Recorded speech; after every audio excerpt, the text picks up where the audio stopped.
To say hi to the start of this YouTube video, okay guys? The recording has now started. Today! Oh wow, I think my audio spiked. We will be reading chapter 23 and onwards. The goal is 2 hours, so if you don't see 2 hours on this video, you know who to blame. Blame chat. No, I'm kidding. No, blame me. Only blame me. Alright, you guys ready? Chapter 23. Whoa, wait! Started the video. Thank you guys so much. We passed 600 subs. Oh, we went up another sub during the stream, dude. We're at 623. Oh, I'm getting a little emotional. That's so cool. That is so badass. You guys are amazing. Oh my god. Alright, well here, if you guys like what you see. Oh, I haven't started yet, so you haven't seen anything. But, you know, if you like what you're going to see, make sure you like, comment, sub. You tell your neighbors, you tell your enemies, and tell your friends. Alright guys, ready? Chapter 23 is called Sidearm. Chapter 23, Sidearm. As Klein walked down the Zote landing while taking... I'm already messing up. Let me reread that. Wow, that's such a bad start to the video. As Klein walked down Zote land and while taking in the warm, humid breeze, he suddenly realized something.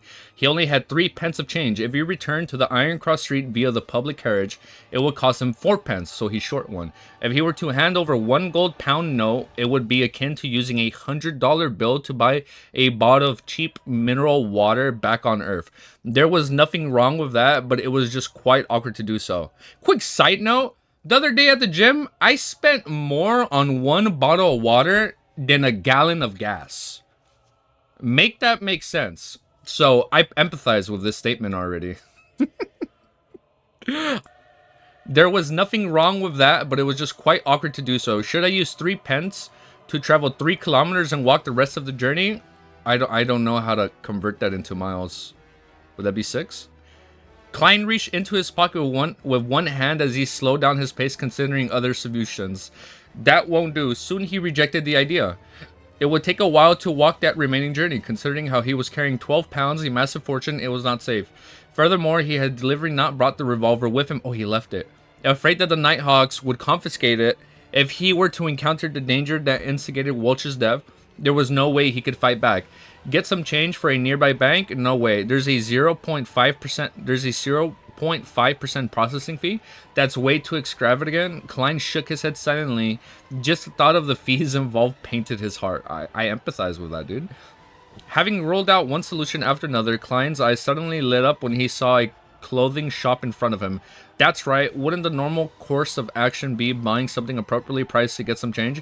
A formal suit, shirt, vest, trousers, leathers, bots, and a king were all within the budget. They had to be bought sooner or later. Oh, it's very troublesome when fitting clothes. Besides, Benson knows more about this than me, and he's better at bargaining.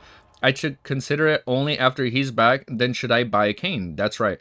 As the saying goes, a cane is a gentleman's best choice of defense. It is half as good as a crowbar. What? A cane? A gun is one hand and a cane in the other. In combat style of a civilized person.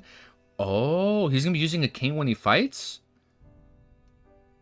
After debating internally, Klein made up his mind. He turned around and entered the clothing shop, worker clothing and hats. The clothing store's layouts resemble the clothing stores of Earth. The left wall was filled with rows of formal attires. The middle rows were decked with things like shirts, trousers, vests, and bouties. On the right were leather shoes and boots placed inside the glass cabinet. Sir, may I help you? A male salesperson dressed in white shirt and red vest came over and asked politely. In Lowen Kingdom, rich and powerful gentlemen of high standing enjoyed wearing black suits consisting of white shirts matched up with black vests and trousers. Their colors were relatively monotonous. That's a very difficult word. I know what it means. It means monotone, but yes. So they required their male servants, salesperson, and service attendants to dress more brightly and colorful in order to distinguish them from their masters. In contrast, ladies and mistresses wore dresses of all kinds in glamorous fashions, as such maid servants would wear black and white. Klein thought for a moment before answering the male salesperson's questions. A cane, something that's heavy and hard. The kind that can crack the skulls of others. The red-vested salesperson sided up Klein furtively before leading him into the store. He then pointed at a row of cane in the corners. The cane inland with a gold is made of ironheart wood. It's both very heavy and hard and costs 11 solely and 7 pence. Do we have that? Do you want to give it a try? 11 solely, 7 pence. Why don't you Go rob a bank and big deal with that gold inlay. Klein was shocked by the price. With an unperturbed expression, he nodded gently. Alright, I clearly read that word correct. The salesperson took down the iron-hard wood cane and carefully handed it to Klein, seemingly afraid that Klein would drop and break the merchandise. Klein took the cane and found it heavy. He tried moving with it and discovered that he could not sway it smoothly as he wanted. It's too heavy. Klein shook his head in relief. This is not an excuse. The salesperson took back the cane and put in another 3 canes. This is made of walnut wood, created by Tingen's most famous cane artisans, Miss Heiss. Its price is 10 solely 3 pence. This is made of ebony wood and inlaid with silver. It is as hard as iron, costing 7 solely pence. This is made from the core of a white bolly tree and also inlaid with silver, costing 7 solely 10 pence. I think I'm gonna turn the music down just a smidge. Klein tried each one of them and found them of appropriate rate. He then tapped them with his fingers to gain the understanding of their hardiness. Finally, he chose the cheapest one. There you go, as we should. I'll take the one made from ebony wood. Klein pointed at the cane with the silver inlay, which the salesperson was holding. No problem, sir. Please follow me to proceed with the payment. In the future, if this cane is scuffed or stained, you can handle it. You can hand it to us for handling for free. Oh, they'll clean it for free? The salesperson led Klein to the counter. Klein took the opportunity to realize the 4 gold pound notes from his tight grip and removed 2 of the smaller denominations. Good day, sir. It will be 7 solely 6 pence. The cashier behind the counter greeted with a smile. Klein was planning on maintaining his gentlemanly image, but when he exceeded his hand with a 1 gold pound note, he could not help but ask, "Can I get a discount?" As we should. He's just like me. Sir, what we have is all handcrafted, so our costs are very high. The salesperson beside him answered, "Since our boss isn't here, we aren't able to lower the prices." The cashier behind the counter added, "Sir, sorry about that." Alright, Klein handed the note over and received the black silver inlaid cane. While waiting for this change to be given to him, he took a few steps back and distanced himself from them. He swung around his side arm as a test. Whoosh, whoosh, whoosh. The wind sounded heavy when the cane sliced through the air. Klein nodded in satisfaction. He looked forward again, preparing to see notes and coins, but was appalled to see the red-vested salesperson retreating far away. The cashier behind the counter had retracted into a corner, leaning close to a double-barreled shotgun hanging to the wall. Oh, is he reaching? Oh, he's not reaching for it. Okay. He's just going in a direction. Lowen Kingdom had a semi-regulated policy of firearms. To possess a firearm, one needs to apply for an all-purpose weapon permit or a hunter's license. Hunter? Hunter? Oh, wait. Hunter? I understood that reference. Regardless of which type, one could still not be in possession of restricted military firearms, such as repeaters, steam pressure guns, or 6-barrel machine guns. Oh, there are that many type of guns? The cashier reaction is so relatable. It's like, what the hell? This much money? And an all-purpose weapon permit could be used to purchase or store any kind of civilian firearm, but earning the certificate was extremely troublesome. Even merchants of substantial standings might not be approved. A hunter's license was relatively easy. Even farmers in the suburbs could receive approval. However, the license was limited to hunting guns with restricted numbers. People with sizable assets would tend to apply for one to use in self-defense in emergent situations such as now. What? Why? What did he do that's so sketchy? Is it the money? Klein looked at the too worried salesperson as the corners of his mouth twitched. He chuckled dearly. Not bad. This cane is perfectly for swinging. I'm very pleased. Oh, he thinks he's gonna beat him up? Realizing that he had no intention to assault them, the cashier behind the counter relaxed. He handed over the notes and the coins he had taken on with both hands. Klein took a look at what he handed and saw 2 5 solely notes, 2 1 solely notes, 1 5 pence coin, and 1 penny. He could not help but nod inwardly. After a 2-second pause, he ignored the way the salesperson looked at him and unfurled the 4 notes towards the light to ensure that the anti-counterfeit marks were present. Oh, he's checking if it's fake. Klein put away the notes and coins when he was done. With the cane in hand, he had tipped his hat and walked out. Ooh, walked out with a wicker clothing and hats. He extravagantly spent 6 pence by taking a short distance trackless carriage before transferring and reaching home safe and sound. After closing the door, he continued the 11 pounds and 12 solely notes thrice before placing them into the desk drawer. He then found the bronze revolver with the wooden chip. Clink, clank, 5 brass bullets. This is so funny that he bought a cane when I was gonna buy one for a Halloween outfit. Clink, clang, 5 brass bullets fell onto the table when Klein inserted the silver demon hunting bullets, which had complicated patterns and dark sacred emblems into the revolver cylinder. Like before, he only inserted 5 rounds and left an empty spot to prevent any misfires. Oh. The remaining rounds were placed together with the 5 ordinary bullets in a small iron case. Oh, he leaves the first one blank just in case. He snapped the cylinder in place, giving him a sense of security. He excitedly launched a revolver into the holster and into his armpit and buckled. This reminded me of something funny. I'll talk about it later. And buckled it securely. Then he repeatedly practiced unbuckling. I have to say it right now. I don't know if you guys seen the movie Starsky and Hutch. When he's interrogating him by putting a fake bullet and he takes it out, he accidentally slides a bullet back into the blank. So the guy they're interrogating is like, oh, there's a bullet. He's like, yeah, there's a bullet. Look. And then he shoots it. He's like, oh shit, there was a bullet. I don't know why I laughed when I read that there's an empty bullet chamber. I literally thought about the movie Starsky and Hutch. Favorite movie growing up, by the way. Let me read from this part since I started laughing too much. He snapped the cylinder in place, giving him a sense of security. He excitedly launched a revolver into the holster at his armpit and buckled it secretly. Then he repeatedly practiced unbuckling and drawing the gun. He rested whenever his arms ached, and this continued until sunset when he heard the sounds of tenants walking along the corridor outside. Phew, Klein let out a foul breath before putting his revolver back into his underarm holster. Only then did he take off his formal suit and vest. He wore back his usual brownish yellow coat and swung his arms to relax them. Tap, tap, tap. He heard the sound of nearing foot. Oh, this is somebody else. I thought it was the cane. He heard the sound of nearing footsteps before twisting the sound and inserting the key. Melissa, with her soft black hair, entered.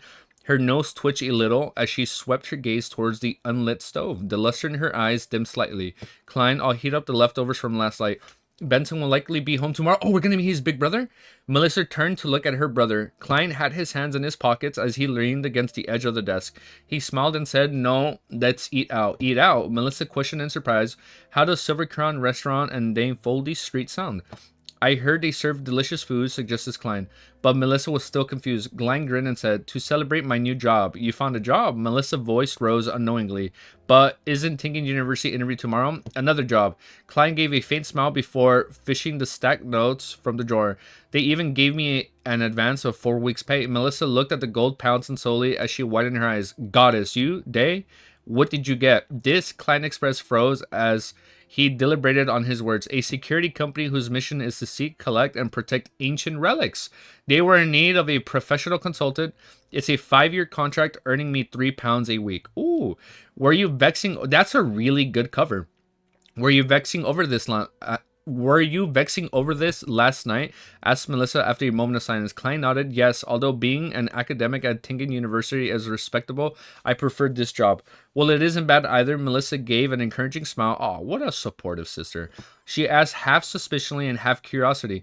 Why would they give you an advance payment of 4 full weeks? You know, that is crazy. It's because we need to move. We need a place with more rooms and bathrooms that belong to us, said Klein, while grinning and shrugging. He felt that his smile was impeccable, just short of the word surprised. Melissa was stunned momentarily before she suddenly spoke out in a fluster. Klein, we are living quite well now. My occasional grumblings of not having a personal bathroom is just a habit. Do you remember Jenny? She lived next door to us, but ever since her father was injured and lost his job, they had no choice but to move to the lower streets. The family of 5 ended up staying in one room, with 3 of them sleeping in a bunk bed. Wow. And 2 of them sleeping on the ground. They even wished to rent the remaining empty spot to someone. Compared to them, we are really very lucky. Don't waste your salary on this matter. Besides, I love Miss Marine's bakery. Aw. Sis, why is your reaction completely different from how it played out in my head? Klein's expression went blank when he heard his sister. That was such a sweet chapter. But I like how the sister is just so protective, man. She's like, no, you don't need all that money. Like, it doesn't matter what we have as long as we have each other. That's literally what she's saying, man. That's sweet. But dude, it's crazy, man. I'm telling you, I don't know. But so far, Melissa's either being super nice to him for very wholesome reasons, or maybe she wants to keep him in that apartment. Because I still don't know how she didn't hear the gunshot bullet. She's either in on it. She was the one that shot him and all the other friends, right?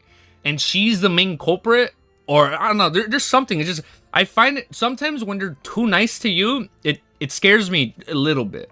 But then if they really are just nice from the bottom of my heart, I'm like, oh, that's so cute. It's so beautiful. But I don't know. I'm still very 50-50 on her. I'm very 50-50 on her. It's like Melissa's like trying to like make me throw off my guard towards Klein. But I mean, we'll see what happens. Like with due time, we'll see what she's up to or if it's all good. Chapter 24, Penny Pincher. The sky outside was gradually dyed golden as Klein looked into Melissa's eyes. He was momentarily at a loss for words. None of the lines he prepared could be used. He coughed lightly twice as he quickly racked his brains. Melissa, this isn't a waste of salary. In the future, my colleagues as well as Benson's colleagues might visit. Are we going to host them in such a place? When Benson and I get married and have wives, are we still going to sleep in the bunk beds? None of you have fiancés yet, right? We can wait a little while and save up more money in the meantime. Answered Melissa in a logically concise manner. No, Melissa, this is a societal rule. Klein was stumped and could only count on lofty principles. Since I'm earning £3 a week, I should look like I'm earning £3 a week. To be honest, you don't have to look like that. To be honest, I hear my puppy. If she keeps scratching, I'll let her in. To be honest, having rented an apartment before with others, she's so funny. Zomir was no stranger to his present living conditions as Klein. She does not like it when I'm streaming, man. She comes in and she tries to make me follow her out. He was very used to it, but it was because of his past experience that he knew how inconvenient such an environment was for a girl. Furthermore, his goal was to become a beyonder and study mysticism to find his way home. In the future, he was bound to conduct some magical rituals at home. Having too many people in the apartment building made incidents prone to happen. Klein saw that Melissa was about to continue arguing and hurriedly added, "Don't worry, I'm not planning to get a bungalow, but probably a terrace. Basically, it has to have a bathroom we can call ours. Also, I like Miss Marian's bread, Tinkin biscuits, and lemon cakes too. We can first consider places near Iron Cross Street and the Foley Street." Melissa pouted her lips slightly and fell silently for a moment before nodding slowly. "Besides, I'm in no rush to move either. We have to wait for Benson to return," saying Klein with a chuckle. "We can't have him shocked when he opens the door to find nothing, right? Imagine him saying in astonishment, 'Where are my things? Where are my siblings? Where are my home? Is this my home? Did I make a mistake? Goddess, wake me up if this is a dream. Why is my home gone after a few days of absence?'" His mimicking of Benson's tone made Melissa involuntarily smile as her eyes scrunched up and revealed her shallow dimples. No, Mr. Frankie would definitely be waiting by the door to get Benson to hand over the apartment keys. Benson wouldn't even be able to come up. The girl disparaged the miserly landlord. In the Moretti household, all of them would like to make Mr. Frankie the butt of their jokes for every trivial and major matters. Is that the landlord? It was all thanks to Benson who initiated the practice. Right? There's no way he would switch locks for the tenants after us. Klein echoed with a smile. He pointed at the door and quipped, "Miss Melissa, shall we hurry to Silver Crown Restaurants for celebration?" Melissa sighed gently and said, "Klein, do you know Selena, my classmate and my good friend?" Selena, an image of a girl with wine red hair. I've never heard a red hair described as that before. Wine red hair and deep brown eyes surfaced in Klein's mind. Her parents were Evernight goddess believers, just like his mom. They had named her after Saint Selena as a blessing. She was not yet 16 and was half a year younger than Melissa. She was happy, cheerful, and outgoing lady. Yes, Klein nodded in affirmation. Her older brother Chris is a lawyer. He currently earns close to £3 a week as well. Her fiance works part-time as a typist. Described Melissa. They have been engaged for more than 4 years to ensure a decent and stable life after marriage. They are still saving money to this very day. They have yet to go down the wedding aisles and plan to wait for at least another year. According to Selena, there are many people like her brother. They typically get married after 28. After 28, you have to make advanced preparations and save up. Don't squander your money. It's just a meal at a restaurant. Is there a need to preach at me? Klein was rendered at a loss whether to laugh or cry. After a few seconds of thought, he said, "Melissa, I am already earning £3 a week and I'll have increments every year. There's no need for you to worry. But we need to save money in case an unexpected emergencies. For example, what if the security company suddenly closed down? I have a classmate whose father company went bankrupt. He had to find temporary work at the pier, and their living conditions turned terrible instantly. She had no choice but to quit school," advised Melissa with a serious expression. Klein extended his arm to cover his face. That's security company in the government. Yes, it has some connections with the government. It will not easily close down. But even the government isn't stable. After every election, if the party in power changes, many people will have their positions stripped off. It turns into a mess, Melissa retorted in an unyielding manner. Sis, you know of a sis, you sure know a lot. Klein found the humor in her expression as he shook his head. All right then. Then I'll boil some soup with the leftovers from yesterday, buy some pan-fried fish, a slab of pepper black, a slab of black pepper beef, a small bottle of butter, and a cup of malt beer for me. Anyways, there should still be some celebration. They were commonly sold items by hawkers of the Iron Cross Street. A piece of pan-fried fish was 6 to 8 pence. A not so big pence of black peppered beef was 5 pence. A cup of malt beer was a penny, and a bottle of butter weighed about a quarter pound was 4 pence. But buying a pound of butter would only cost one solely 3 pence. The original Klein was responsible for buying ingredients during the holidays, so he was no stranger to the prices. Klein did a mental estimate that Melissa would need about one solely 6 pence. Therefore, he took out two one solely notes. All right, Melissa did not. All right, Melissa did not object to Klein's proposal. She put down her backpack and stationery and took the notes. When he saw his sister taking out a tiny bottle for the butter and pots for the other food before briskly walking to the door, Klein thought for a moment and shouted out to her, Melissa, use the remaining money to buy some fruits. There were many hawkers on the Iron Cross Street who would buy low quality or exporting fruits from other places. The residents were not outraged about this because the prices were extremely cheap. They could taste the magnificent flavors after removing the rotten parts, so it was cheap enjoyment. With that said, Klein took a few brisk steps forward and took out the remaining copper pennies from his pocket and stuffed it into his sister's palm. Ah, Melissa. Brown eyes looked at her bronze in puzzlement. Klein took 2 steps back and smiled. Remember to go, Miss Smireen's. Miss what? Miss, is that the old lady that sold the bread? Remember to go to Miss Serene's. Reward yourself with a tiny lemon cake. Oh, her. Okay. Melissa's mouth widened as she blinked. Finally, she said a single word. Okay. It was like, I'll do anything for the lemon cake. You know what? When I first made lemon cake, it came out good. It could have been better. I felt like it was too lemony. It came out kind of bad. She quickly turned around, opened the door, and ran towards the stairwell. A river tore through the land with cedar and maple trees lining the banks, and the air was so fresh and it was intoxicating. Klein, who was here to put closure to his interview, had his revolver with him. He held his cane and paid 6 pence for the public carriage. He walked down a cemented path and approached a 3-story building which was shaded by greenery. Oh, that sounds fire. It was Tingen. Did he go to his interview? It was Tingen University Administrative Block. This is so bad, bro. Some people are gonna see that he's still alive. It's truly worthy of being one of the 2 major universities of the Lowen Kingdom. With this being his first time here, Klein sighed as he walked. Compared to Tingen University, Koi University's right across from the river could only be described as shabby. I thought it said shady. Heave ho, heave ho. Voices approached slowly as 2 rowing boats made their way upstream across the Koi River. Oars were being rowed in an ordinary and rhythmic manner. This was a rowing sport that was popular among all universities in the Lowen Kingdom. With Klein requiring a scholarship to finance his university studies, he, Welch, and others had joined Koi University rowing clubs and were pretty good at it. This is youth. Klein stopped and looked into the distance before sighing wistfully. Such sights would no longer be seen in another week since school would break for summer. As he proceeded down a road sheltered by trees, Klein stopped for a 3-story stone building. He entered after successfully registering himself as he easily found his way to the office and a person who attended to him the other time. Knock, knock, knock. He knocked lightly on the half-closed door. Come in. A man's voice sounded from inside. A middle-aged instructor dressed in white shirt and black tuxedo frowned when he saw Klein enter. There's another hour until the interview. Ooh. So he's still coming for the interview? Mr. Stone, do you still remember me? I'm a student senior of the Associate Professor Cohen Klein Moretti. You have read my recommendations letter before. Klein smiled as he took off his hat. Harvin stood, stroked his black beard, and asked puzzled, is there something wrong? I'm not in charge of the interviews. Here's the situation. I've already found a job, so I won't be participating in an interview today. Klein gave his reason for coming. I see. When Harvin Stone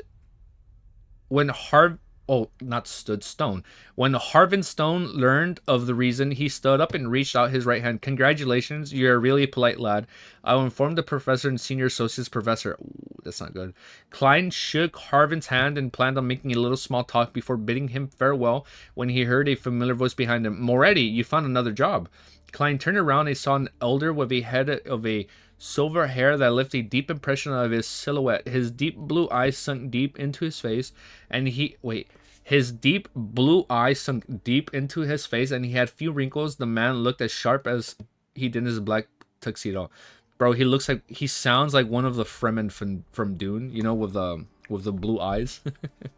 Good afternoon, mentor Miss Azek. Oh, Mr. Azek. He was mentioned earlier. He hurriedly greeted. Why are the two of you here? The elder was none other than senior associate professor of Koy University's history department, who was also his mentor. Mr. Quint Cohen, besides Cohen, was a middle-aged man with bronze-colored skins of average build. He did not have any facial hair and held a newspaper in his hand. His hair was black and his pupils brown. His facial features were soft as his eyes revealed an indescribable sense of wariness, like it had seen his vicissitudes of life. Beneath his right ear was a black mole, which could not only be seen if you look carefully. Azik the King. You guys are sounding like you guys love him, man. Klein recognized him since he was Koy University History Department lecturer Mr. Azik, who often helped the original. So this is from his past memories. He remembers this. He enjoyed debating with his mentor, Senior Associate Professor Cohen. They often had a clash of opinion, but even so, they were best friends. Otherwise, they would not have enjoyed meeting up for a chat. Cohen nodded and said with a relaxed tone, Azik and I are here to participate in an academic conference. What kind of job did you get? It's a security company which seeks, collects, and protects ancient relics. Dude, this guy's being a little too specific. They were in need of a professional consultant and are paying me £3 a week. Oh, don't say that. That's a lot of money. Klein repeated what he said to his sister yesterday. Following that, he explained, as you know, I prefer exploring history instead of summarizing it. We're almost done. Cohen nodded slightly and said, everyone has their own choices. I'm very happy that you bothered to come to Tigan University to inform them instead of just not showing up. He should just not show up, man. This is scary, just him being here. At the moment, Azik interjection. Klein, do you know what happened to Welch and Naya? I read in the newspapers that they were killed by burglars. The incident has become a case of armed burglary. And why is it already in the newspapers? Klein was taken aback as he weighed over his words. I'm not very clear of the specifics as well. Welch had obtained a diary of the Solom Empire's Antiquus family from the 4th epoch. Oh, you're being too specific. Stop. Don't stop. He's just trying to get to you, dude. He sought my help in interpreting it. I helped him for the first few days, but I later got busy with job hunting. The police even came to me 2 days ago. He deliberately divulged the matter regarding Solom Empire and the Antiquus family in hopes of getting any information from the two history teachers. Ah, okay. He's being smart. He's not cahooning, right? He's assessing. The 4th epoch. Him muttered with a frown. They know something. The bronze-skinned and wary eyes of Azik went blank first before he inhaled. He rubbed his temple. Oh, he's doing the same thing he does when he had a headache. No. With the newspaper. He rubbed his temple with his newspaper wielding left hand and said, Antigonus, ring a bell, but why can't I remember? Oh, why can't he remember? Dude, Azik knows something. Azik RX sexy? Shit, man. If you guys got me on TikTok, you hold up. Send me some fan edits there. I'll look at that bad boy right now. As long as there's no music, I'll just mute it, but we're good. Dude, there's something weird going on in this university. Azek, he sounds kind of sus, man, already. Hold up. You guys all like Mr. Azek. Or maybe you guys are trying to, like, throw me off the scent.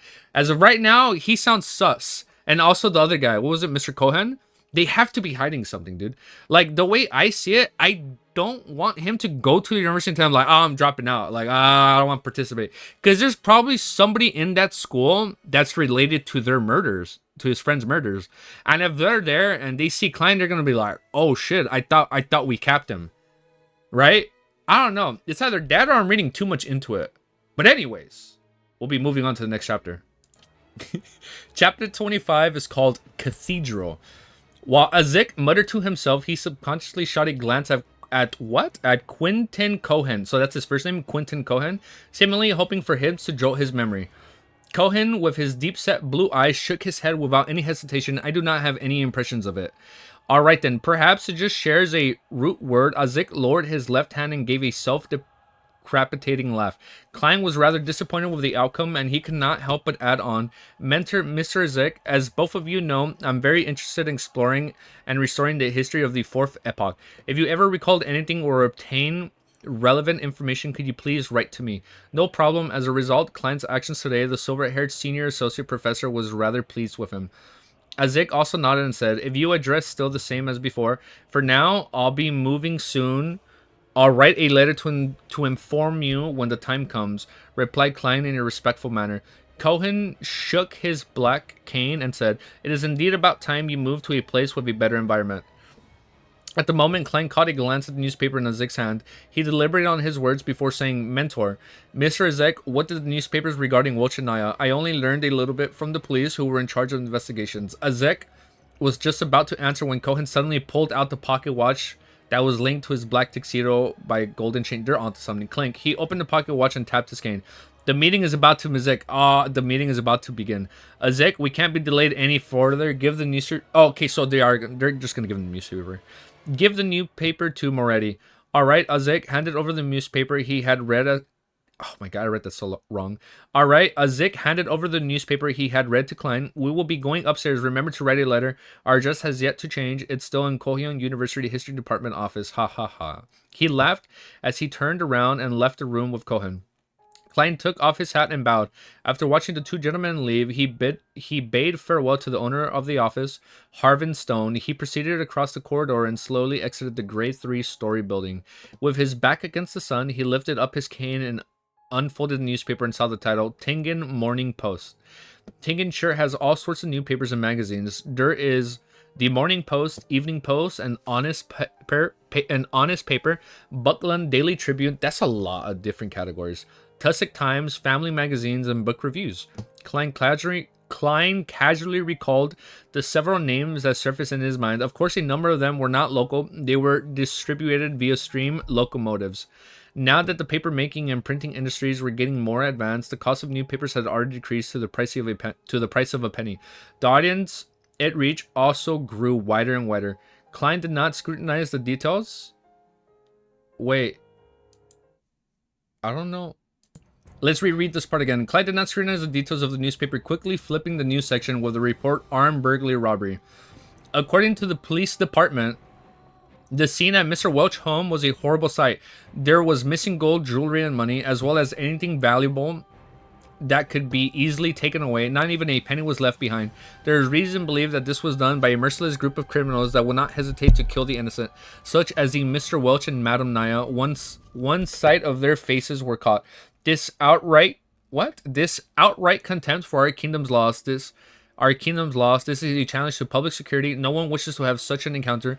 Of course, one piece of good news is that the police have located the murderer and captured the main culprit already.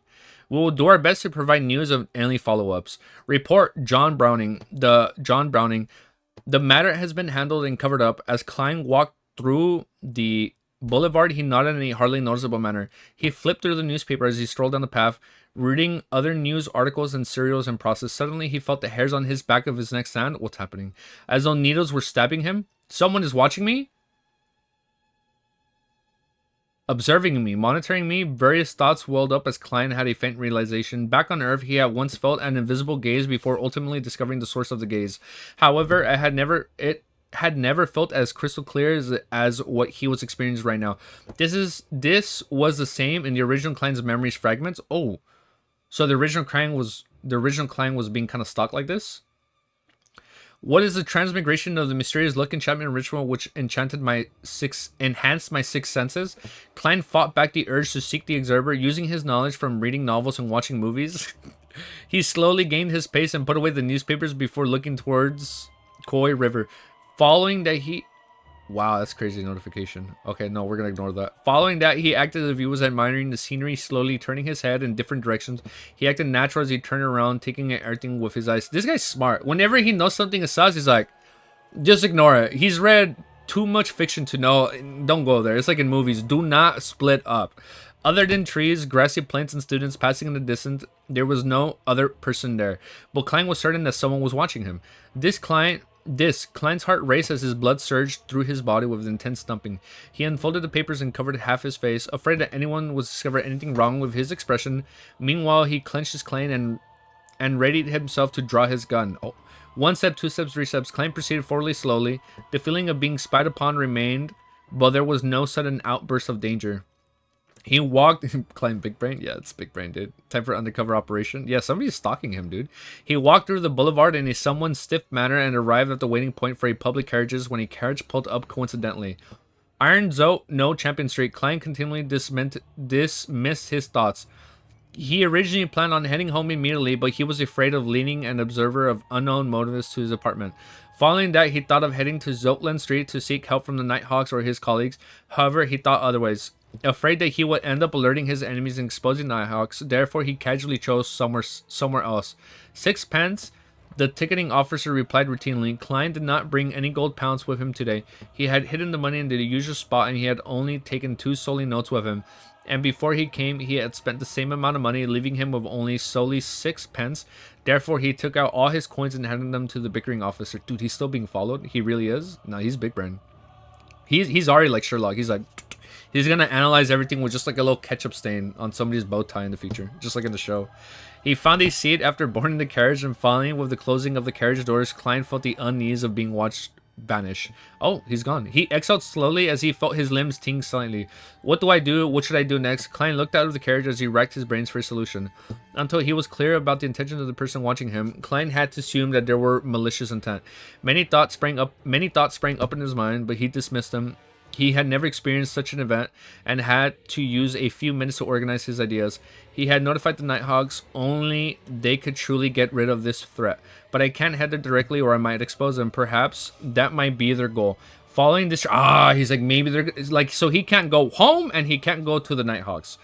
Following this train of thought, Klein crudely surmised various possibilities and thoughts turned clearer. Fifth, he exhaled as he regained some semblance of composure. He looked seriously at the scenery outside flying past him. There were no accidents along the ways to Champion Street, but when Klein opened the door and stepped out the car, he immediately had the uneasy feeling of being watched again. He acted as though he had not sensed anything. He took the newspaper and his cane, slowly making his way in the direction of Zotland Street, but he did not enter the street. Instead, he took another route to the red moonlight street behind. They're always talking about the red moon, man. The red moonlight street behind. There was a beautiful white plaza there, as well as a large cathedral with a pointy roof. Saint Selena Cathedral. This isn't the Evernight goddess, right? Somebody else? As a believer, the Tingen headquarters of the Church of the Evernight. Wait, Saint Selena Cathedral, the Tingen headquarters. Oh, Tingen headquarters of the Church of Evernight. As a believer, there was nothing odd about him participating in mass or praying on his day off. So he went to go pray, like from his beliefs, so he blends in. The cathedral exhibited a design similar to the Earth's Gothic style, just like Bloodborne. It also had a tall, black, and imposing clock tower, just like Bloodborne, situated between blue and red checkered windows. Oh my god. This is such a vibe. Klein stepped into the cathedral and followed an aisle into the praying hall. Along the way, the stained windows were composed of red and blue glass patterns that allowed color light to shine into the hall. The blue was closer to the black and the red of the same color as the crimson moon. It made the surroundings seem uneasy, dark, and mysterious. The feeling of being watched vanished. Klein acted unfazed as he walked towards the open prayer hall. There was no high windows there. The deep darkness was emphasized, but behind the arc-shaped holy altar on the wall directly opposed the door, with about 20 circular fist-sized holes that allowed the radiant sunlight to enter the hall. It was akin to the pedestrian seeing the starry sky when suddenly looking up into the dark night to see the shimmering stars in all nobility, purity, and holiness. Even though Klein had always believed that the gods could be analyzed and understood, he could not help but lower his head here.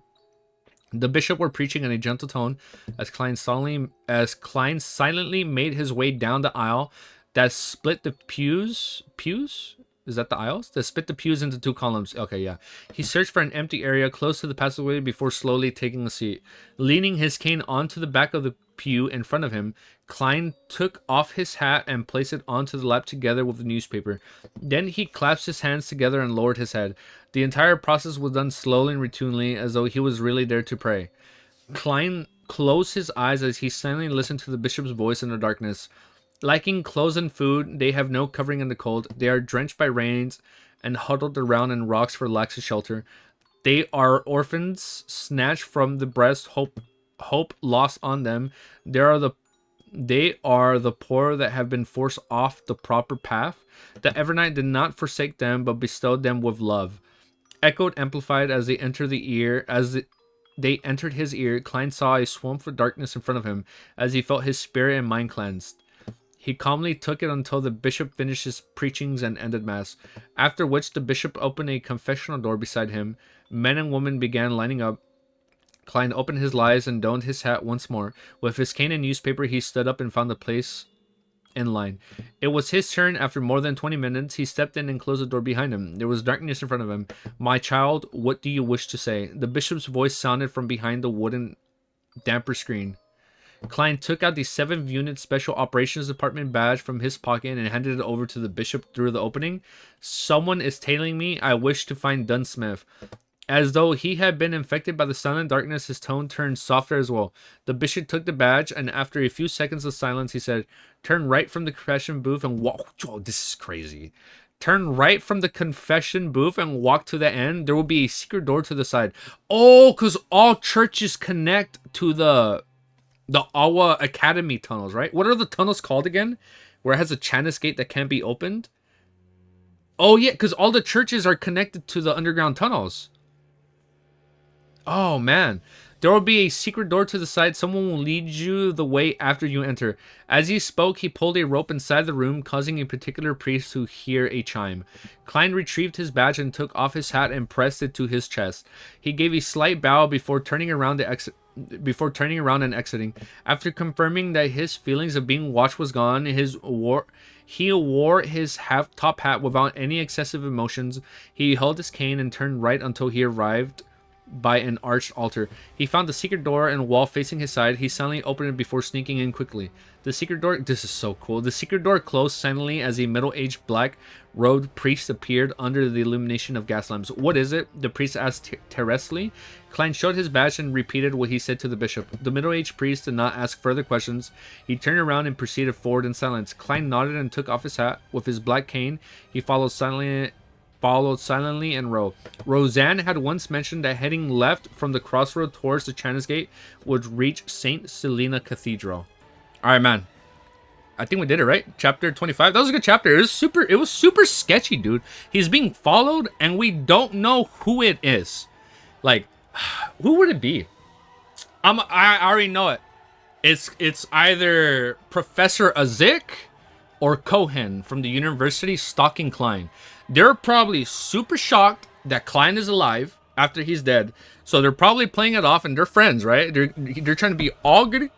I'm sorry, I burped. I just drank some coffee. They're trying to be all goody two-shoe with him so they can follow him and see what the heck is going on and why he's still alive. That's clearly what's happening and you can't tell me I'm wrong. You can't tell me. You can tell me I'm wrong if you want to. I don't know if that's a spoiler, but I might be wrong. Well, I mean, we'll see. I'm getting all passionate when I might be wrong. We'll see what happens.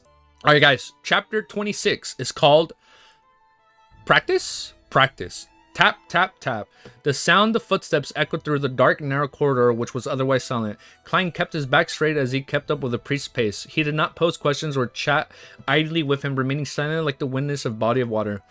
After passing through the heavily guarded passageway, the priest opened a second door with a key and pointed down a stairwell made of stone. Turn left at the intersection to reach Chanis Gate. May Goddess bless you. Klein gestured a sign of the crimson moon on his chest. Commoners practice etiquette while the religious partook in ritual blessings. Praise the lady, praise the fool. I understood that reference. The priest returned with the same gesture. Klein did not speak further as he walked down the dark stone stairwell with the aid of the refined inland gas lamps on both sides of the wall. Midway, he subconsciously turned back and saw the priest standing at the entrance. He was in the shadows and appeared like an immovable wax statue. Klein looked away and continued to proceed down. It did not take long before he hit ground laid with ice-cold stone slabs. This led him into the intersection. He did not turn inwards towards Chanis Gate because Dunsmith, who recently finished his shift, was definitely not there. He turned right and saw the familiar path. Klein went back up another flight of stairs and appeared inside the Blackthorn Security Company. Seeing doors that were tightly shut or half closed, he did not rush into them. Instead, he went to the reception and saw a brown-haired girl focus on a magazine with a sweet smile. Hi, Roseanne. Klein came to her and deliberately rapped the table. Knock. Roseanne stood up and suddenly knocked over a chair and said in a fluster, "Hi, nice weather to you, Klein. Why are you here?" Why is she all flustered? She patted her chest and heaved a few sighs of relief. She was like a young lady afraid that her father had caught her skiving. Oh, she probably thought he was Dunn Smith, man. I need to find Captain, answered Klein simply. You gave me a fright. I thought Captain came out. Yeah, she probably thought it was Dunn. Like, why are you slacking? Roseanne glared at Klein. Don't you know how to knock him? You should be thankful that I'm a tolerant and kind woman.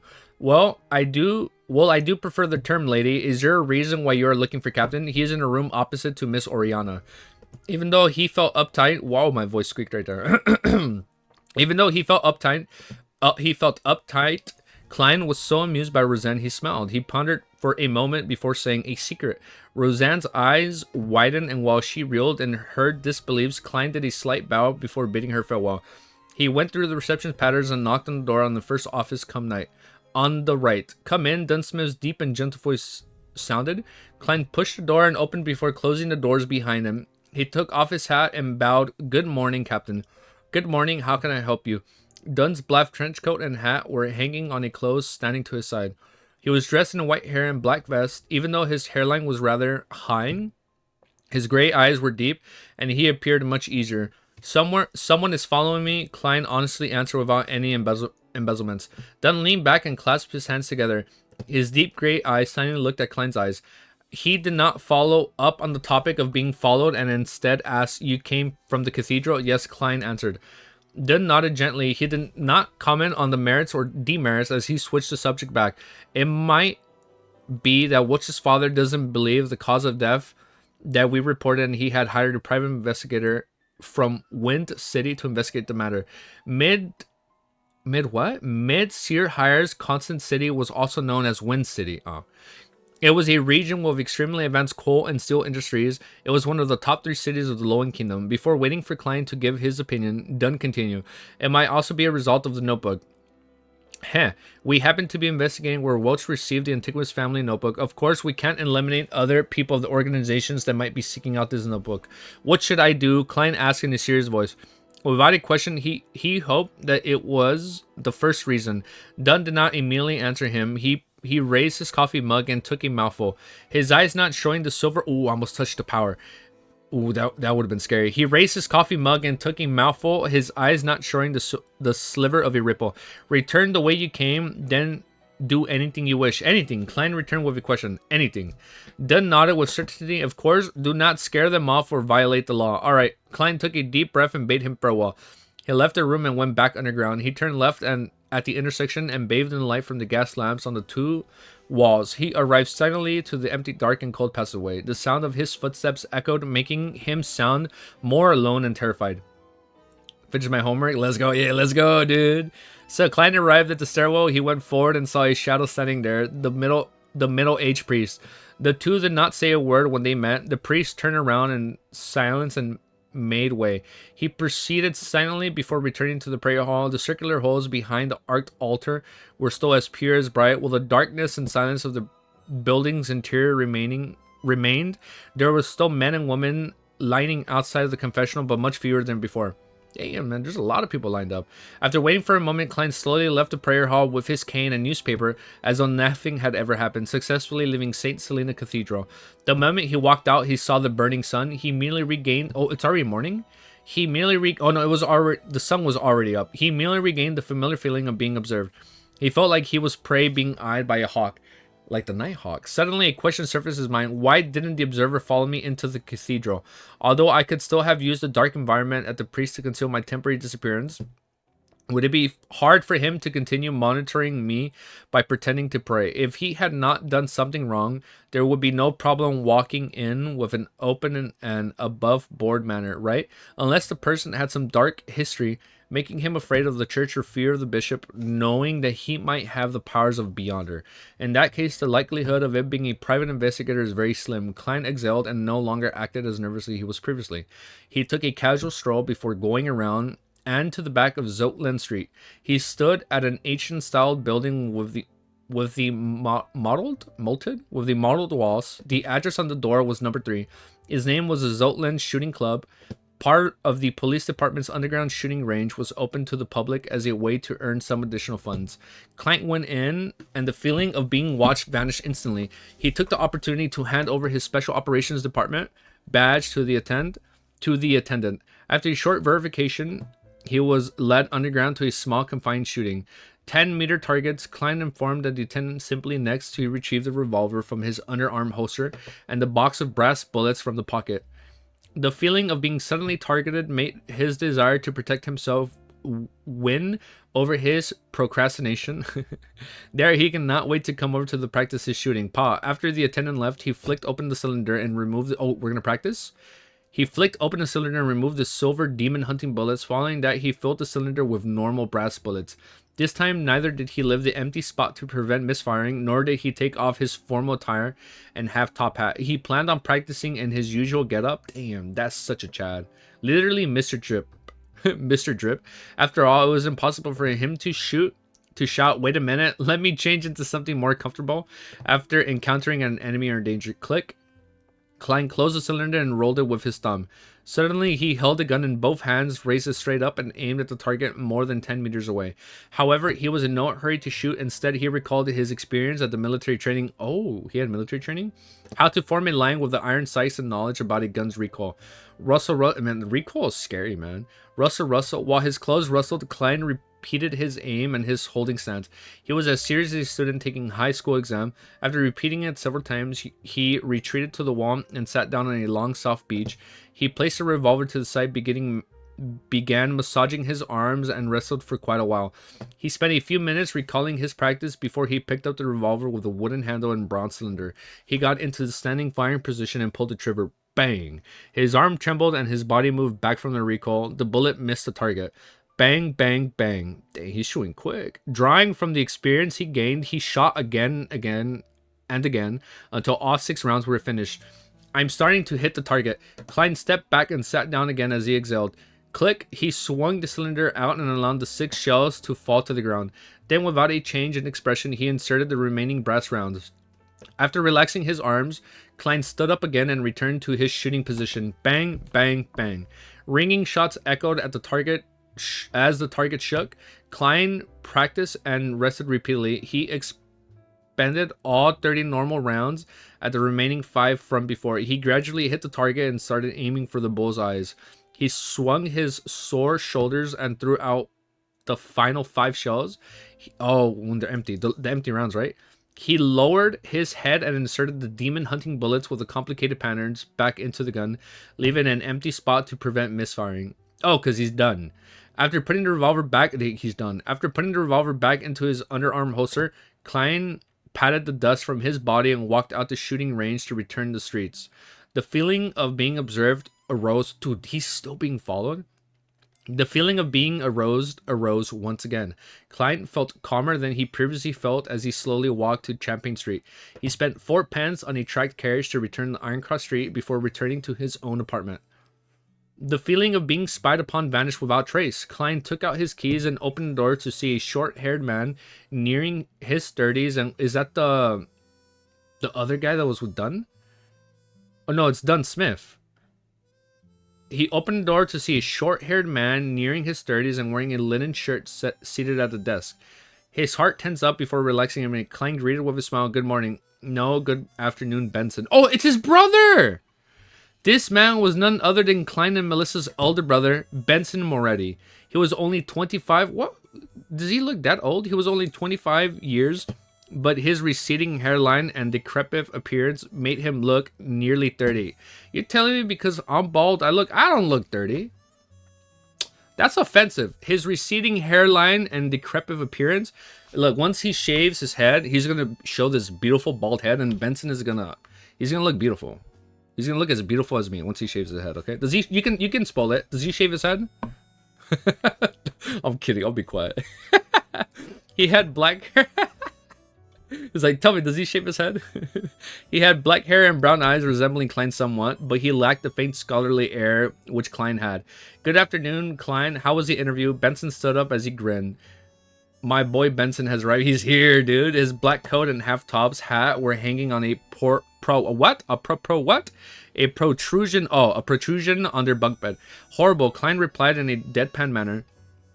When he saw Benson's son, Klein chuckled and added, "In fact, I didn't even participate in an interview. I found a job ahead of the interview, and it pays £3 a week." He repeated what he told Melissa. Benson's expression calmed down as he shook his head with a laugh. It feels like I'm seeing a child grown up. Damn. Well, this job is pretty good. He sighed and said, it's great that the first thing I heard is such good news after being away for work.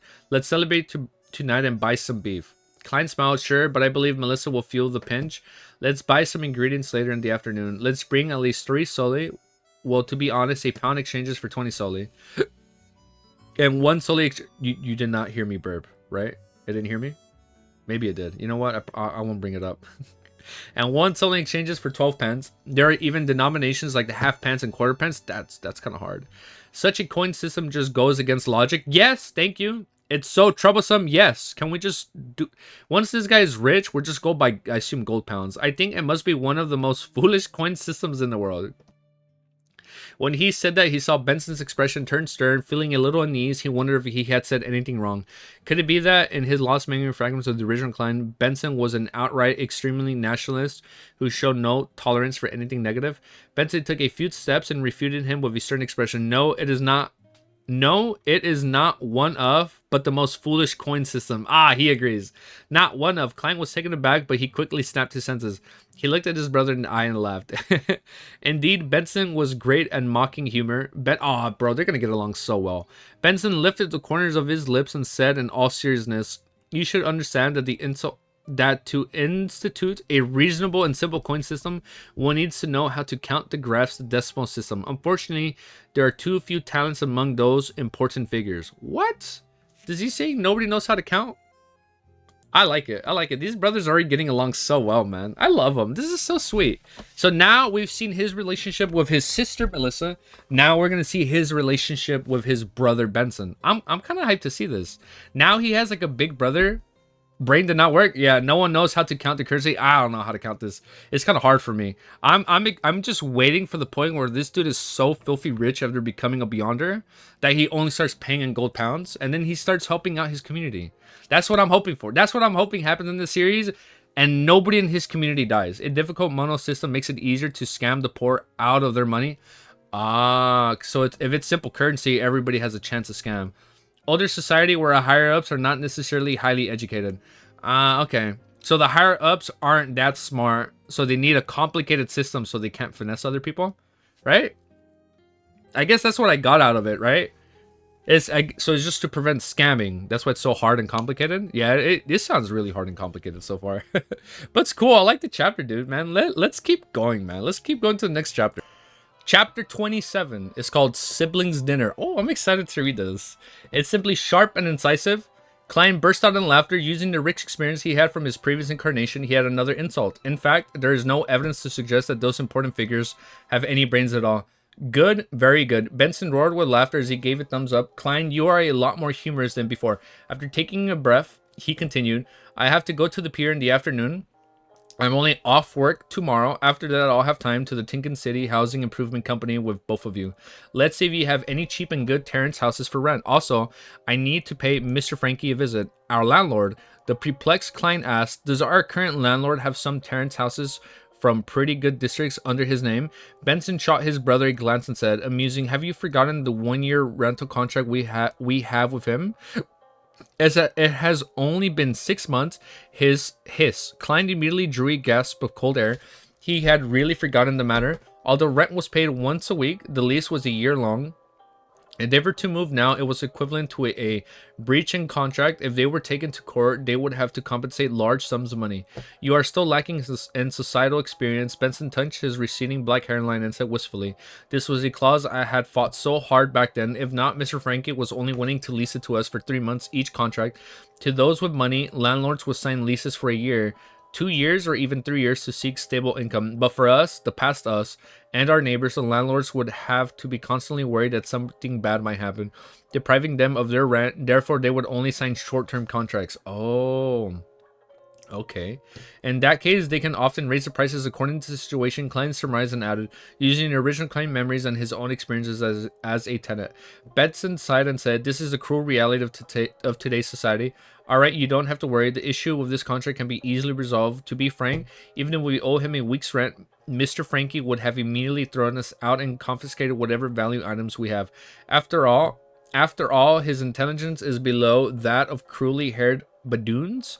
There's no way he can comprehend overly complicated matters.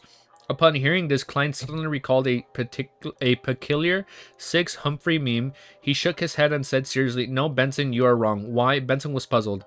Mr. Frankie's intelligence is just slightly higher than a badoon's. Klein replied in all seriousness. Just that Benson seemed to smile in response, he added, "If he is in form." Ha! Benson lost it and burst out in laughter. After a series of uproarious laughter, he pointed out to Klein. Momentarily unable to put his thought in words. Only then he returned to the topic at hand. Of course, as a gentleman, we cannot employ such shameless tactics. I will discuss this with Mr. Frankie tomorrow. Believe me, he's easily convinced. Easily. Klein had no doubts regarding Benson's point. The existence of the gap pipes was excellent proof. Okay. After some idle chatter between the brothers, the remnants of pan-fried fish from the previous night were made into a soup with some vegetables. During the what? During the boiling process, the steam moistured the rye bread. Gameplay commentary? That'd be fun. Spraying a little butter on the bread, Klein and Benson had a simple meal, but they were very satisfied with it. After all, the fragrance of sweetness of butter brought them endless... Oh, that sounds good. Brought them endless aftertaste. After Benson left, Klein headed to the lettuce and the meat market with 3 solely notes and some spare pennies. He spent 6 pennies on a pound of beef and 7 pence on a fresh, succulent fish with few bones. Additionally, he bought potatoes, peas, radishes, rhubards, lettuce, and turnips, as well as the spice such as rosemary, basil, cumin, and cumin. I've used it before. It's cumin. And cooked oils. During this entire time, he continued to feel like he was being watched, but there was no physical interaction. After spending some time at Smirn Bakery, Klein returned home and began weightlifting. Yeah, there you go. He's weightlifting, man. Oh, man. He began weightlifting. Klein returned home and began weightlifting with heavier items such as books to train his arm strength. That's how you do it, bro. He had planned to exercise by military boxing, which he learned... Oh! He had planned to exercise by military boxing, which he learned from his compulsionary military stint for students. However, he had already forgotten the radio exercise routines from school, much less boxing, which was only taught during the military stints. Exasperated, he could only do something simpler. Okay, Klein did not overexert himself since it would lead to fatigue and thus put him in greater danger. He took an appropriate break and began reading the original Klein's notes and study materials. Oh, we're gonna read through them again? He wished... the faces, dude. Stop staring, guys. I'm blushing. He wished to read anything regardless of the 4th epoch again. In the evening, Benson and Melissa sat in front of a desk. The food was placed neatly like children in upper primary school. The fragrances of the dishes were composed of a rich melody scent. The so captivating fragrances of the stewed beef bowl, the obviously tender potatoes, the sweetness of the thick pea soups, the mellow flavors of the stewed rhubarb, and the sweetness of the buttered rye bread. Benson, this sounds good, man. I'm actually low-key salivating. That was my physical peak. Now I'm a big back. Wait, no, I'm not laughing at that. I feel big back too. I get you. I can relate. Stop looking, guys. Stop and do not bite your lips, bro. Okay. Let me read, damn it. Benson gulped a mouthful of saliva. Dude, I'm salivating. This sounds good. Klein really should have worked as a food reviewer. He'd be good. Benson gulped a mouthful of saliva as he turned around to Klein and placed a crispy piece of fish onto a plate. He felt the fragments of the oil permeate through his nostrils into his throat and then into his stomach. Oh, I get it. He's digesting. I know why we're so into the food. He's learning to... I get it. He's learning to digest the food so he can learn to digest the potions. Big brain. There you go. Groan, his stomach made a distinct protest. Klein rolled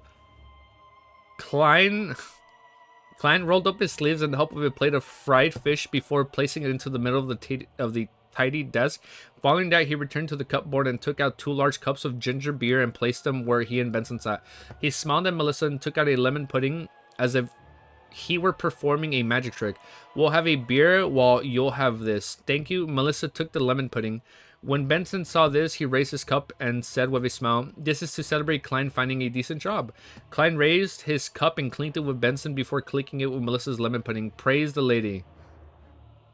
Gulp, he tilted his head back and drank it down. The spicy feeling warmed his gullet, bringing him with great aftertaste. Despite its name, ginger beer did not contain any alcohol. It was a mixture of the ginger spiciness and sourness of lemon that made it taste similar to beer. It was a kind of beverage that both women and children found acceptable. However, Melissa did not like the taste of it. Oh, I don't like the taste of beer too.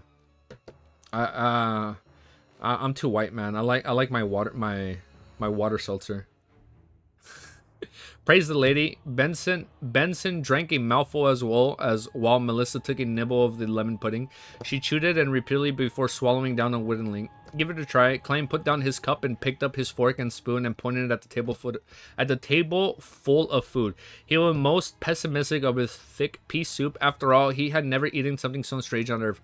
All he could do was adapt the receipt from the original Klein's memory fragments. As the eldest brother, Benson did not stand on ceremony as he dug up a spoonful of mashed potatoes and stuffed it into his mouth. The beaten potatoes were boiled thoroughly and mixed with the faint taste of lard and just enough salt. It whet his appetite and made him salivate. Dude, I'm getting hungry. Not bad, not bad, praised Benson vaguely. It's much more delicious than the one I had back at work. They only used butter. That's still good. Who isn't afraid of him? He is already here. Oh no, too late. Too late. This is one of my specialties after all. Klein accepted the praise. It's all thanks to the teachings of the chef at Welch's place. Oh, I thought he was talking about Welch being a chef. Melissa looked up at the beef soup. The green basil leaf, the green lettuce heads, and the radishes were submerged into the colorless soup. Covering the tender beef, the soup was clear and its fragrance tantalizing. He forked a piece of beef and placed it into her mouth to chew. The beef retained a little chewiness despite being stewed tender. The mixture of salt, the sweetiness from the radishes, and the spiciness from the basil leaves complemented the deliciousness of the beef. She seemed to give her approach, but she could not stop her chewiness. Klein tasted it and felt that although it was delicious, it was not without regret. This was still far from his usual standard. After all, he was lacking in certain condiments and could only use replacements. It was no wonder it tasted different. Of course, even with the best standards, one can only make do with dishes that cooked personally. Wait, I have a side note. Monocle. Monocle. Monocle. Monocle. Monocle. Monocle. Monocle. That's what I said. We're going to read from here after that little tangent. She seemed to give her appropriation, but she could not stop her chewing. Klein tasted it and felt, oh, I remember this after the condiment tangent. It was no wonder it tasted different. Of course, even with the best standards, one can only make do with the dishes they cooked personally. Suddenly, his heart pained for Benson and Melissa, who were stunned in their worldview. After swallowing a piece of beef, Klein picked up a piece of fried tusuk fish, which was sprinkled with cumin and rosemary. It was crisp on the outside and tender on the inside. The char was a perfect golden brown, and the saltiness and old fragrance intertwined as one. Oh, that sounds good. Nodding silently, Klein tried a piece of stewed rhubarb and found it palatable. It got rid of the cloyed taste of meat. Finally, he mustered his courage and scooped a bowl of thick pea soups. Too sweet and too sour, Klein could not help but frown. Oh, we're almost done with the chapter. However, after seeing Benson and Melissa looking satiated from tasting it, he began suspecting his taste. He could not help but down a mouthful of ginger beer to cleanse his tongue. The siblings were stuffed by the end of the meal. Yeah, this is funny. We're listening to Bloodborne music during this beautiful, wholesome scene. They laid slumped in the chairs for quite a while. Let us pray to the lady once more. Benson, that's not the tone this music should be hitting right now. Benson raised his ginger beer, which had only one mouthful left, and he said in satisfaction, "Praise the lady." Klein downed the last bit of his beverage. Oh, that's what you guys have been saying. Praise the lady. Melissa finally put his last bit of lemon pudding into her mouth and enjoyed the flavors swishing through her mouth. When Klein saw this, he took advantages of his tipsiness and smiled. "Melissa, that's not right. You should eat you should eat the things you find most delicious at the beginning. That way you can fully appreciate its most delicious aspects. Tasting it when you are filled and satisfied will not do this food justice." No, it's still as delicious as it can be, answered Melissa firmly and stubbornly. The siblings had a happy chat, and after digesting their meals, they cleaned up plates, poultry, and strolled the oil, which was used to fry the fish. After buying themselves, it was a revision time. One refreshed his accounting knowledge, while another continued reading the study materials and notes. Time was spent to its fullest. At 11, the siblings extinguished the gas lamp and went to bed after washing up. Klein felt groggy as he stared at the darkness in front of him. A figure wearing a black trench coat and half-top hat appeared suddenly in Klein's vision. Was it Dunn? Oh yeah, it was Dunn Smith. Captain. Klein jolted awake and knew he was dreaming. Dunn's gray eyes remained calm, and though he mentioned something trivial, someone has sneaked into your room. Oh shit! Oh! Someone has sneaked into your room, pick up the revolver and force him to the corridor, leave the rest to us. Oh shit, okay, wait, hold up, action. Someone has sneaked into my room, the observer had finally taken action, Klein jumped, I can't even read, I'm so excited. Klein jumped in fright, but did not dare ask further. All he did was nod and say, alright. The scene before his eyes changed immediately as a swatch of colors appeared like a bursting of bubbles. Klein's eyes opened as he carefully turned his head. He looked towards the window and saw a thin but unfamiliar back standing at his desk. Rummaging for something in silence? Oh. Okay, this chapter was so... Now the music does fit. This is getting hype. So after a beautiful, wholesome music, listening to Ludwig the Holy Blade, from Bloodborne, from the Bloodborne DC, if you know, you know. Now we're getting into the action. The music literally was foreshadowing. This crazy-ass foreshadowing music, it was literally setting up Dun, the... Oh my god, I already forgot his branch. I know he's the 7th. I know 9 is Sleepless, 8 is Poet, and 7 is Nightmare. Now it's a Nightmare. Now he's like, pick up the gun, Klein. Oh my god. Man, this guy's gonna be shooting like an American. He's like out in the gun range, like bang, bang, bang, just like he was earlier. It's gonna be... Well, actually, no, he wouldn't dare shoot in the apartment because we cannot put Melissa in danger. We must protect her and Benson at all costs. 9 Sleepless, 8 the Poet, 8 Midnight Poet, and then sequence 7 Nightmare. See, I'm remembering. See, there we go. We're good. But I know you guys pronounce it as Sleepless. No. You guys say sequence. You guys would... So Dunn Smith will be referred to as sequence 7 Nightmare of the Sleepless Path. German Bloodborne? Yeah, there you go. Bloodborne music. Telling to him foreshadowing is reach in real life. It is, dude. There you go. Hold on. Okay. Let's do it, man. Let's see what's going to happen. Let's see if he's going to cap this intruder or not. Chapter 28 is called Secret Order. Oh. You're telling me there's another Secret Order besides the Nighthawks? But, oh, it's his heart. My heart's already racing, dude. Okay, get the gun, Klein. But dump. Klein's heart began beating rapidly. It shrank into a clump before expanding abruptly. It made his body tremble gently. There was an instant when he nearly forgot. Why am I getting a spam call right now? I'm busy.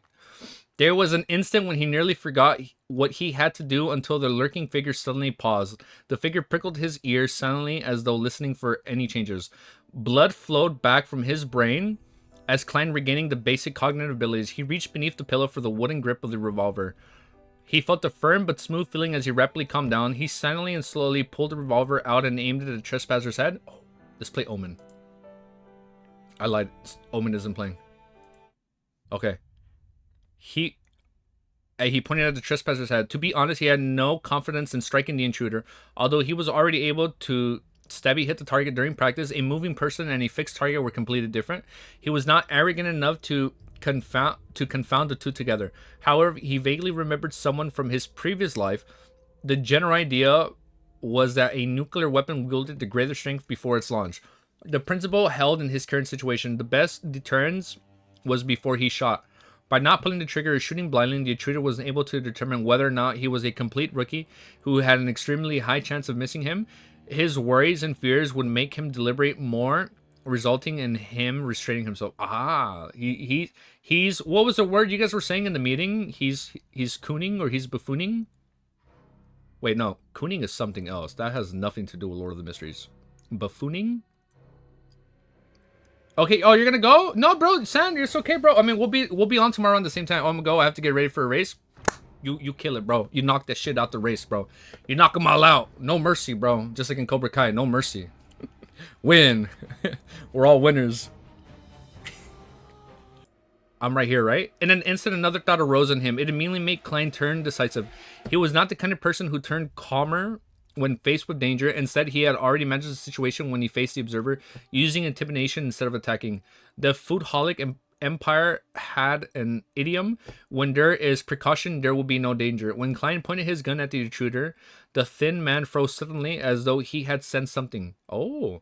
Following that, he heard a voice that hid a chuckle. "Good evening, sir." The scrawny man clasped both his hands together, and his body seemed to tense.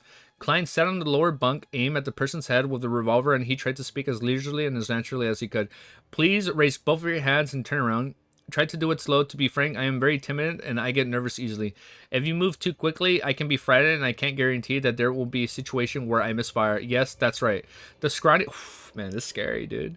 The scrawny man raised both of his hands and held them up near his head before turning his body bit by bit.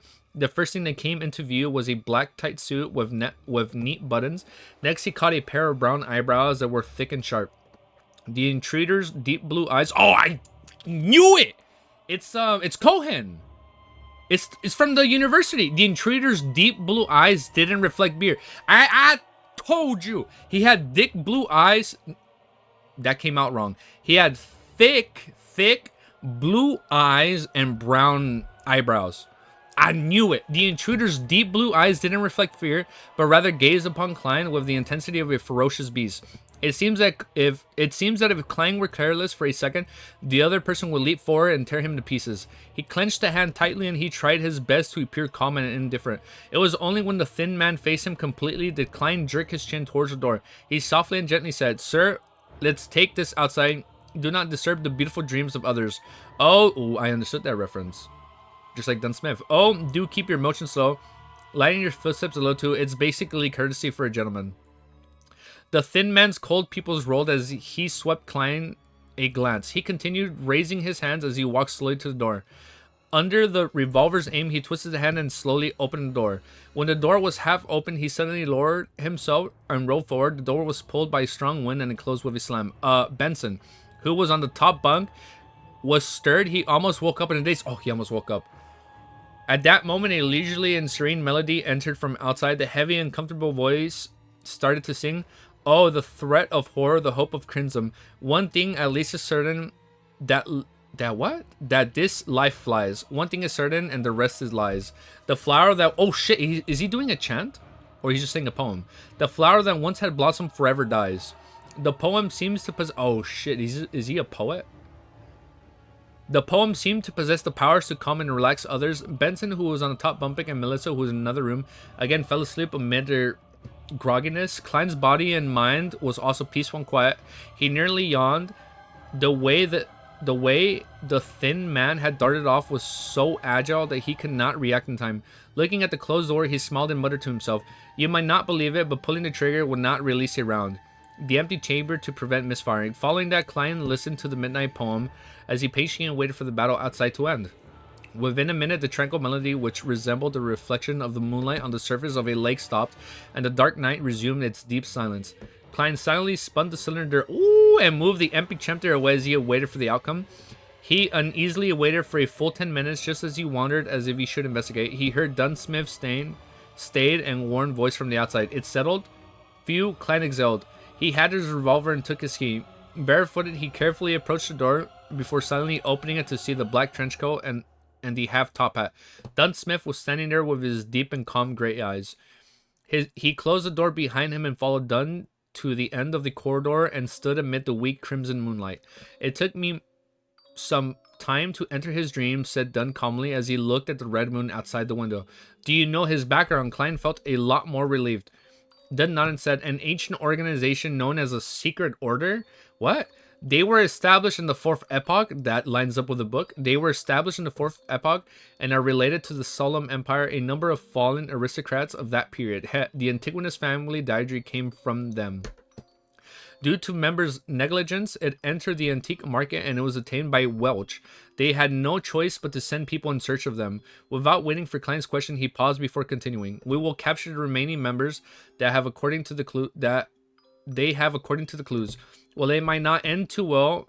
These fellows are as good at hiding as the rats in the sewers, but at very least they would believe that we have likely attained the Antigonus family's notebook, or that we have attained a critical clue. In that case, as long as it's not something extremely cruel or important, they would abandon the operation. That is their philosophy on surviving." What if the notebook is extremely crucial and important as Klein wordedly? Dunn smiled without an answer. Instead, he said, "We know very little of the secret order. Our success this time is all thanks to the sharp wits. This contribution is all yours. In light of the possibility of the hidden dangers and how heightened the perception would aid in finding the notebook, you have a chance at choosing." A chance at choosing. Klein vaguely guessed something as his breathing subconsciously turned heavy. Dunn wiped the smile from his face as he said in all seriousness, "Do you wish to become a Beyonder? You can only choose the starting sequence of an incomplete sequence. Of course, you can give up this chance and choose to accumulate the merit you have garnered. Then all you have to do is wait till there's sufficient room for you to become a sleepless, which is also the first complete sequence the goddess has bestowed of the Nighthawks." Wait, let me read this part again. Then all you have to do is wait till there's a sufficient room for you to become a sequence, which is also the first. Oh, it's sequence 9, right? Which is also the first complete sequence that the goddess has bestowed on the Nighthawks. Indeed, Klein felt delighted and did not have any hesitant emotions. He took the initiative to ask, "Then from which of the sequence 9s can I choose from?" Which of different sequence 9s? Oh, he doesn't want to be on the sleepless path.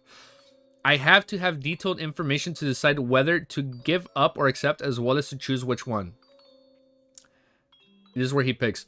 Dunn turned around and seemed to be cloaked in the crimson veil that shone down on him. He looked into Klein's eyes and said slowly, "Apart from the sleepless, the church has 3 sequence 9 potion formulas." So there's 4 paths in total? Wait. Apart from, yeah, so they have 4 different paths they can choose. One of them is the Mystery Prior, which we've talked about, which is one of the power old Neo controls. It's the one where he stays awake, right? No, that's what Dunn has. Roseanne has likely mentioned this to you. She can never hold her tongue. Klein smiled awkwardly at a loss for an answer. Thankfully, Dunn did not mind it as he continued. Our mystery powered portion formula is the latest sequences that aren't directly changed were attained from the Moses Aztec order. Back then, it was said that they had yet to fall to corruption. They persisted in their morals and precepts determined in the purest of knowledge. They kept their secrets strictly confidential. Anyone that earned the order would be barred from speaking for 5 years of becoming a mystery prior. They were learned to keep silence, so to cultivate and enhance their focus. The maximum of the Moses ascetic order, "Do as you wish, but do not harm," began from them. Mystery priors have a comprehensive but rudimentary understanding and grasp of magic, witchcraft, astrology. That was in the game trailer. There's all this shit on astronomy, right? Astrology and other mystical knowledge. They also know a fair number of magical rituals, but they can easily sense a certain existence that hid among the manners. Therefore, they have to be careful to show the respect to their powers as Beyonders. If he does that, then he might know how to go back home. Remember these secret organization names? Yeah, we're going to remember it. We have the Nighthawks, and now we have... I already forgot the order. The secret order? Wait, we'll talk about it right now. What was it with the chapter? We'll talk about it right now. It's time to take notes. We lack a large portion of this sequence, causing it to be incomplete chain. For example, it's sequence 8. Wait, we lack a large portion of this sequence, so they only have the prior one, right? Which is sequence 9, causing it to be an incomplete chain. For example, it's sequence 8. Of course, perhaps Holy Cathedral has it. Oh, yeah, because we know other people can have other parts of it. This pretty much meets all my requirements. Klein nodded silently to the point of having the urge to choose. Thankfully, he still remembered certain things. What about the other 2? Ooh, here we go. Here we go. The second type is named Corpse Collector. We've talked about that, right? The second type is named Corpse Collector. Quite a number of cultists. Oh, no, that's a bad guy potion, so we're gonna stay away from that. Quite a number of cultists who have worshipped death in the southern continent choose it. After consuming the potion, unintelligent dead spirits will mistake them as one of their kind and not attack them. Oh, so they're like immune to ghouls and like ghosts attacking them. They will gain resistance to the cold. Oh, decay and corrosive and cadaveric auras. Ooh. That sounds hype. They will be able to directly see a portion of evil spirits. What the hell is this? Death Stranding, where you can see the BTs? They will be able to directly see a portion of the evil spirits and see the characteristics and weaknesses of the undead creatures, as well as gain a certain tribute enchantments. We have the sequence 8 and the sequence 7s that follow it. You probably can get sequence 7. Spirit Medium. Just like Madam Medium, right? Just like Madam. I forgot her name. We'll remember. We are at 22. Did you change your name Plastic January? With a monocle? Spirit Medium, this was chosen by Dali back then, described done in detail. Spirit Medium does appear mysterious and cool, but what I want most is to grasp knowledge of mysticism. Glenn did not interject, all he did was listen quietly. Oh, what's the last one? Dunsmith looked sideways at the Crimson Moon and said, we only have sequence 9 of the third type. Oh, here we go. This might be what we pick. Whether the Holy Cathedral has it, I'm not sure. It's called Seer. I don't think it's going to be Seer. Madame Dali. Seer, Klein pupils constricted as he recalled the what? Oh, is that what he left? Seer, Klein's pupils constricted as he recalled the regret Emperor Roselle had left in his heart. He regretted not choosing apprentice, martyr, or seer. Oh, look at that. Oh, yeah, we have to write all this down, dude. So the organizations we now know are Nighthawks, Secret Order, and Moses Aesthetic Order. I already like the organizations. They're all secretive, dude. Same, they're all so interesting. Easy Geeky, we are at 22. Oh, I thought you meant 22 paths. Holy shit, we're at 23 people live? Yeah, that is so hype, dude. It's okay if you guys didn't catch the whole stream. I'll have the video up right away. And luckily, the video is only going to be an hour and a half. So we've been live for over 2 hours, but the video itself wasn't 2 hours. I love the overly complex lore. Yeah, it's already getting a little complicated. Well, I mean, not too complicated, but I like the complexity. I'm liking it. Seer. Seer is one of the 3 that Rizal mentioned. Yeah, so Seer, so he wanted to be Seer or a martyr or an apprentice. Yes, one of the results regretted not choosing. So the list of pathways you should know by now. Okay, yeah, we're going to write the ones we know. Organization can be official and unofficial. Yeah, there's probably like an unofficial, like cultist one that we don't know of yet, right? Besides the cult that's kind of been being built up in this arc. But so far, this is crazy. Wait, what happened to the dude that entered his room that he pointed the gun at? Dunsmith took care of it, right? So Dunsmith walked him out the door, and then he interrogated into his dreams and found more info on it. So, as I called it, the Cozen is part of this cultist organization that's super into the 4th epoch in this whole book. For what? I don't know. Yeah, we finished the chapter. Yeah, we finished chapter 28. They captured the intruder. Yeah, so the Nighthawks and Dunsmith captured him, right? Yeah. Oh, yeah, you're right. He said, we'll take care of it. Just point the gun at him and we'll take care of him. Oh, so he probably caught him in his dreams, just like Zoe caught him in his dreams before he even realized what happened. And entered his dreams to know where he came from. Okay, I get it. So it's just like when he spoke to Klein in his dreams and he didn't know it. So he did the same thing. Yeah, no. You're trying to throw me off. Both of you guys are hitting me with a double negative so I can doubt myself. So far, all we know in this series that coincidentally the only person that had deep blue sunken eyes with thick brown eyebrows was Cohen from the university. And I also said he shouldn't go back because the second he goes back, they're going to be on him. Right? He's been followed since... Oh, snap! He's been followed since he left him. Yeah, coincidentally. Is it coincidence? I think so. Look at that, guys. We're almost 2% done with book 1 or volume 1. Look at that. Cohen was Klein's mentor, the one who taught Welch and Naya. Yeah, but wouldn't Klein recognize him?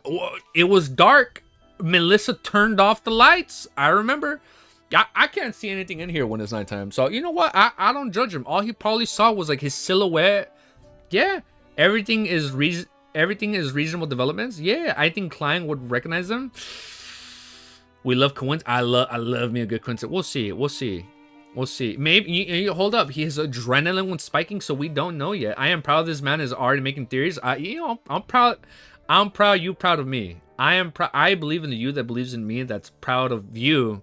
That's proud of me. So I know you know that I know we're proud of each other. I think that made sense. The intruder has brown hair. Shit, you're right. The intruder, he was probably wearing a wig. You know, they probably had spray paint back in the day. Ozik, I think, had brown hair. Shit, you're right. Ozik had brown hair and Cohen had black hair. Man theory crafting to the Crimson Moon. You know, I think we had a full moon recently, right? I'm gonna put like a little red filter over the moon and like, oh my god, it's the red moon. That was good though. Man's theory crafting to the Crimson Moon. Yeah, dude, I like it. This is good. This was a good read through. Oh, we're definitely reading more tomorrow. I need to see what happens.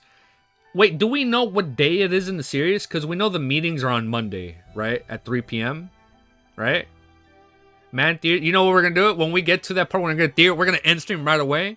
And we don't read that chapter till Monday, 3 p.m. No, I'm kidding. We won't do that. Who knows how long it'll be. No, that's good. No, we're going to keep reading tomorrow. But I like it. That was hype. That was peak. Current most interesting pathway name? Oh, yeah, here. Let's write down the name. This is the current notes. Current notes. We're all working on it. But yeah. We'll have a sus list of characters. But I'm telling you right now, those two people from the university at the top of my list, Kohen and Azir, they're at the top of my list. I still don't think Klein should have gone back to the school, because him going back at the school basically announces himself that he was never unalived and he's still around. So if somebody was in that school that took part in the murder of his friends, then that's why he's been followed.